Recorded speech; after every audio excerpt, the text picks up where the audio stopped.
조지 프레드릭 와츠가 그린 그림이고요.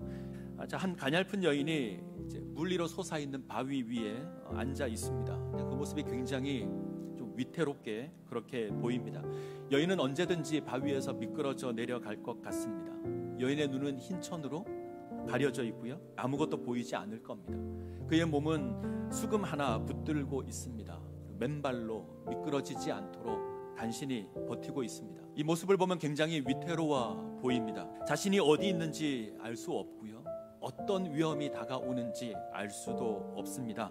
여인이 붙들고 있는 악기를 잘 보시면 소리 낼 수 있는 현이 하나 남아 있습니다. 우리가 제목을 정한다면 어떻게 정할 수 있을까요? 제가 보기를 드리겠습니다. 하나는 절망입니다. 또 하나는 희망입니다. 절망일까요? 희망일까요? 와츠라는 작가는 희망으로 작품의 제목을 정했습니다. 누가 보아도 절망의 그림자가 가득한데, 누가 보아도 희망은 보이지 않아 보이는데 이름을 희망이라고 적습니다. 그리고 이렇게 고백합니다. 단 하나의 현이라도 남아있다면, 그래서 소리를 낼 수 있다면 그것은 희망이다. 열왕기하 25장이 이야기하는 것을 한마디로 정리한다면 절망입니다. 모든 것이 끝났다. 아무런 희망이 없다. 왕이 없습니다. 견고한 성이 없습니다. 하나님의 성전도 없습니다. 백성이 죽임을 당하고 포로로 잡혀갑니다. 이스라엘은 철저히 절망 가운데 놓여져 있습니다. 낯선 땅에 포로로 잡혀가게 하십니다. 이방 땅에 가두어 버리십니다. 이스라엘이 의지할 수 있는 게 아무것도 없습니다. 왕도 없고 예루살렘 성도 없고 하나님의 성전도 없습니다. 철저하게 무너진 이 유다의 이야기는 바벨론의 포로로 잡혀와 있던 여호야긴 이야기로 마무리가 됩니다. 여호야긴이 바벨론에서 37년간 감옥에 있었습니다. 그리고 특사로 풀려납니다. 죄수의 의복을 입었는데 왕의 옷을 입습니다.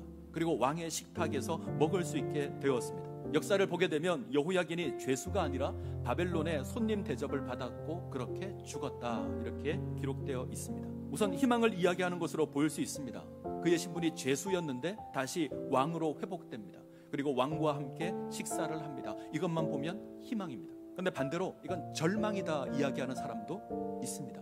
허울뿐인 왕입니다. 나라도 없고 백성도 없고 땅도 없는, 아무것도 없는, 그런데 왕입니다. 아무것도 할 수 없는 왕, 실패한 왕. 아마 여호야긴은 이런 조롱들을 받았을 겁니다. 희망일까요? 절망일까요? 제가 내린 결론은 절망인데 희망이다. 설교 시작할 때 본 그림을 생각한다면 마지막 남은 현 하나, 그것이 이 본문의 이 내용이 아닐까 생각을 합니다.